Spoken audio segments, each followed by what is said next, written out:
too many mamas are relying on their providers to get them through the pregnancy journey and the birth experience. And I am here to tell y'all that unfortunately, that is not enough. And it is probably not a good idea, no matter how amazing your provider is, to solely rely on them to get you through this experience that should be in your hands. In this video, I want to talk to you about 3 different things your provider is most likely not going to tell you, which can change the overall experience of your birth and prevent a lot of the fears that you are most likely afraid of as you're preparing for birth. Hey mama, welcome back to my channel. My name is Chanel. I am a wife, mama of 3, soon to be 4. I am a doula, and on this channel, I help families prepare for a positive natural birth experience. That means walking you through every single step. I have an entire program where I coach families all across the world to help both mama and partner prepare for the experience that they're desiring the first time around, or to have that redemptive experience because you didn't get this sort of support and care and education the first time around. So if that sounds like something you're interested in, make sure to check out my description below where you can sign up for a free consultation with our team, and we can talk through what your birth goals are and see if we are the best fit to support you, educate you, and coach you and your partner along this journey. And also, don't forget to hit that subscribe button down below so that you get notified on every single video that comes out, so that you can be prepared not only for pregnancy, birth, but also the journey afterwards. So why am I making this video? It is honestly because I work with so many families across the world who I get the opportunity to talk to on a weekly basis, and we talk through the conversations that they're preparing for their upcoming appointments, the conversations that they are having with their providers, and some of the feedback that they're getting in their appointments, and then how I see it play out in birth. And so because I see so many of these things and because I have so many of these conversations, I want to give you 3 things that you need to know walking into birth so that you honestly know how to have an experience that is going to be peaceful, that is going to be positive, that's going to be beautiful, and that is going to be enjoyable and manageable. And unfortunately, a lot of times I see mamas go into birth, their providers say they're so on board with the things that they want, we prepare this amazing birth plan, and then it switches up in labor and they have to advocate a lot harder for themselves because now they're getting pushback from the nurses or anybody else in that space. And this is not 100% of the people. This is not guaranteed that if you walk into a hospital setting that you are going to get this kind of pushback. But I do think it is important for you to know what your rights are, how to have a birth that is positive and smooth, and how to work with your body in labor. And so these 3 things I want you to know because your provider is probably going to tell you the opposite. And in my experience as a doula, I have seen these things be extremely helpful for families to walk into birth with so that they can have the experience that they're desiring. The first thing that you should know is that you do not have to have cervical exams. I don't know how many times I have to say that. I know that your provider is probably going to tell you that we have to do the cervical exams to know how far along you are. But the truth of the matter is that cervical exams only are as reliable as what is happening in that exact moment. And really, it doesn't tell us much other than where your cervix is in that very moment that they do the check. The reality is, cervical exams are not going to tell you how much longer you're going to be in labor. And most of the time when we're getting those cervical exams, most providers or nurses are not actually giving advice on what to do next. The station of your baby is much more important than how dilated you are. How high or how low your baby is actually more important than how open your cervix is, because you could be 10 centimeters and your baby could still be floating up really high.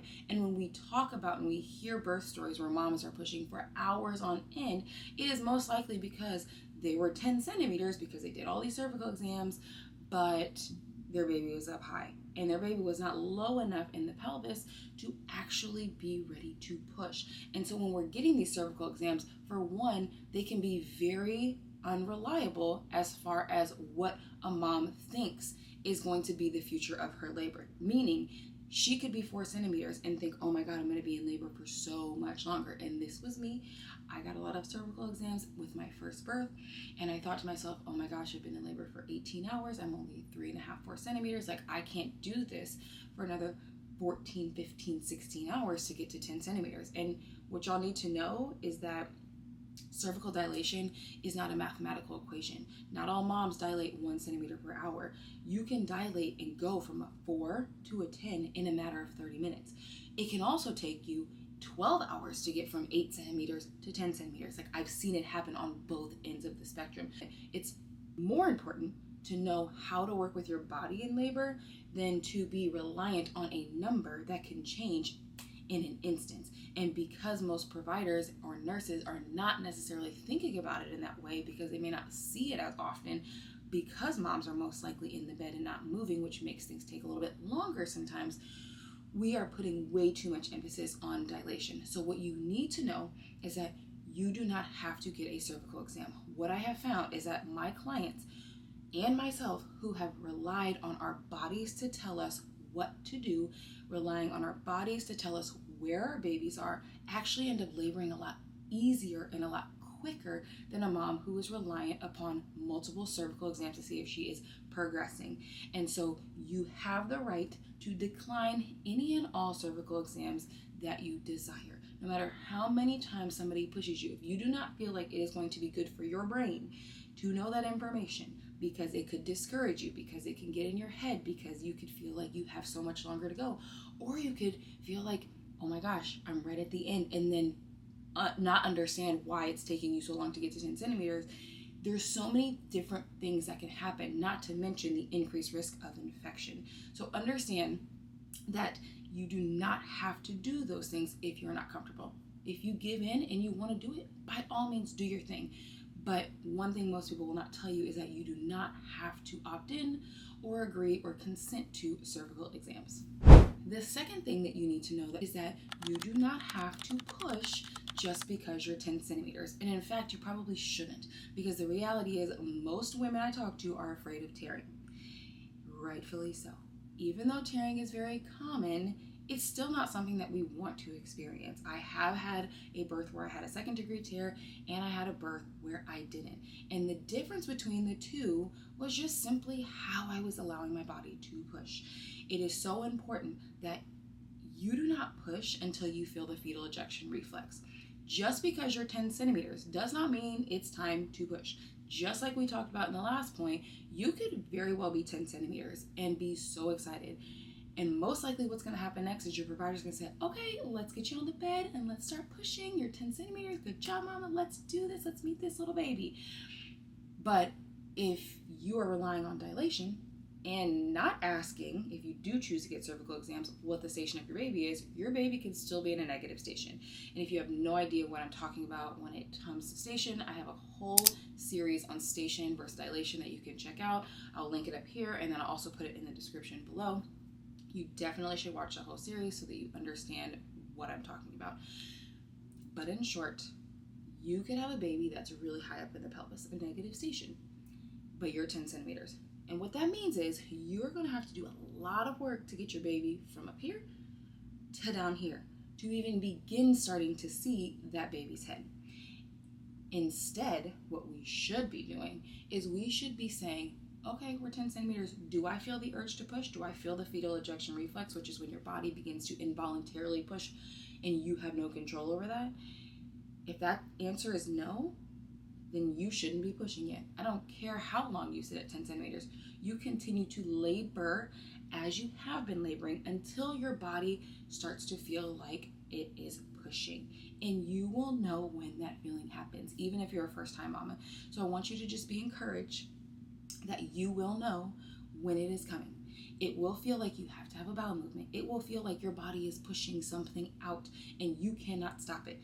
Until you feel that feeling, unless there's an emergency where you need to get this baby out, baby's heart rate is dipping, something like that, I would encourage you not to force your baby out, because that will cause you to strain. It will cause way more energy, way more exhaustion, and way more damage to your pelvic floor than you actually need to do. And it's going to cause you to most likely tear, because you're putting so much strain on your pelvic floor that there's a good chance that you're going to end up with a bunch of hemorrhoids. You're going to tear. You're going to be overly exhausted because labor is already exhausting, and now you're pushing for extra hours, which you don't have to. And you're most likely going to be discouraged, because by the time your baby does finally get low, because you've taken so much time to actually just get your baby lower in the pelvis, now you're like, oh my God, I can't do this anymore. And that's where unnecessary C-sections happen. That's where epidurals at 10 centimeters happen. Like, there's a lot of things that happen that don't have to happen.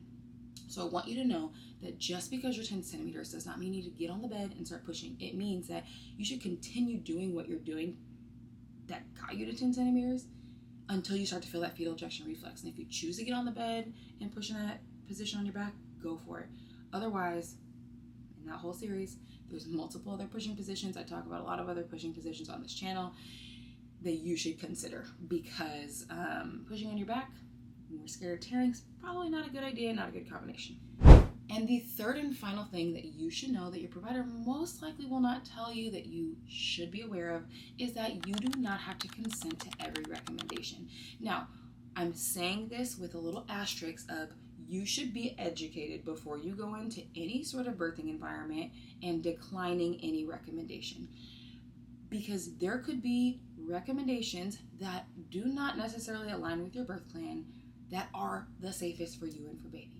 But in my experience as a doula, I have seen multiple providers give recommendations to my clients to say, I think we should break your water, or I think that we should go ahead and get an epidural because this is the best idea for you and for your baby, because the labor is just going to get worse from here.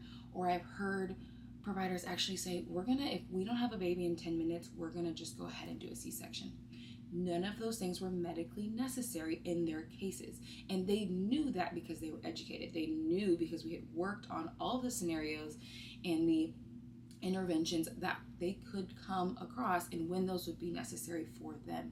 We knew when a baby's heart rate was dipping, what could be the ways that we could troubleshoot that before getting into an emergency situation. We knew whether a C-section was medically necessary or not. We knew that our baby could break its water on its own and that we wanted to leave the whole process untouched as much as we could. These are things that are important. And in all of those cases, those women declined those recommendations. You have the right to decline any recommendation that a provider gives you, no matter how much pressure they put on you. I had a client who had a baby early. She went into labor at 36 weeks, and they were really, really pressing her to get a steroid shot for her baby. She did not feel comfortable with that. And so she understood what the risks were, what the benefits were, and if her baby were to have any sort of respiratory issues, like what that would look like on the other side because baby was not considered full term at 37 weeks. Her and her partner decided to decline this.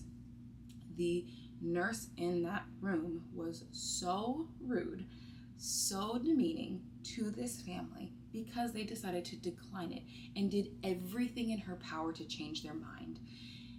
So much so that this mom had her baby 6 hours after. Baby was a good, healthy 7, almost 8 pounds at 36 weeks, and baby had no respiratory issues, thank the Lord. Now, not everybody may make that decision for themselves, and that is absolutely fine, but this is what felt best for that family.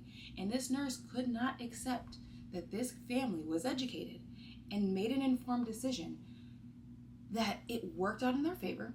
And she came back and was like, well, you guys are just lucky. God was with you today. Like, no ma'am, God is always with us. And for those of us who are knowledgeable and educated and also have discernment and pray about the decisions that we are making, we actually are making the best decision for ourselves. And I think it's important to include your faith, include the Holy Spirit in your whole birthing experience if that is something that you believe in, because it also helps you make informed decisions on top of having knowledge. You have to have both, okay? You shouldn't just do one or the other. You should have both if that is your goal. So I do want to encourage you to be knowledgeable, to be educated in this process, because you can decline any recommendation that doesn't feel right for you, that isn't medically necessary, but you should know what those things are walking into your experience, which is why you should take some sort of course from a provider, from a nurse, from a doula, who is going to give you the real. Not like, here are the policies of the hospital and here's what you can do and here's what you have access to. Like, no, you need to know the things that people aren't going to tell you. Because if you walk into these environments that are clearly statistically showing that they are not necessarily working for what's always best for mom and baby, but maybe most convenient for them, you could end up in a situation where you're getting pressured to think that your baby is in danger or you're in danger if you don't take this recommendation. But when you learn about the birthing process, which is something I had to learn the hard way, which is why I teach what I teach now, you will end up in a situation where you will feel like if you don't make a decision that is being recommended to you, that you will be literally risking your life and your baby's life. And in some cases, that could be the case. But in some cases, that's not the case, especially when we look at the statistics for C-sections, especially for Black women. Half of the C-sections in the United States of America are not medically necessary. So if that says anything to you, if you are a data person, if you look at statistics, that means that 50% of those were unnecessary. But 100% of those women may not have known that it wasn't medically necessary, me included. That is how I ended up in my emergency C-section my first time around, because I didn't know that it wasn't medically necessary. And I was afraid that if I didn't do this, even though it didn't feel right, that I was risking my baby's life. And no mother is going to do that. And so it's okay if that is your outcome, as long as you feel informed in that process. So no, you can decide whatever feels best for you and your family. And that is what is most important for your overall experience. All right, y'all, I hope this was helpful for you.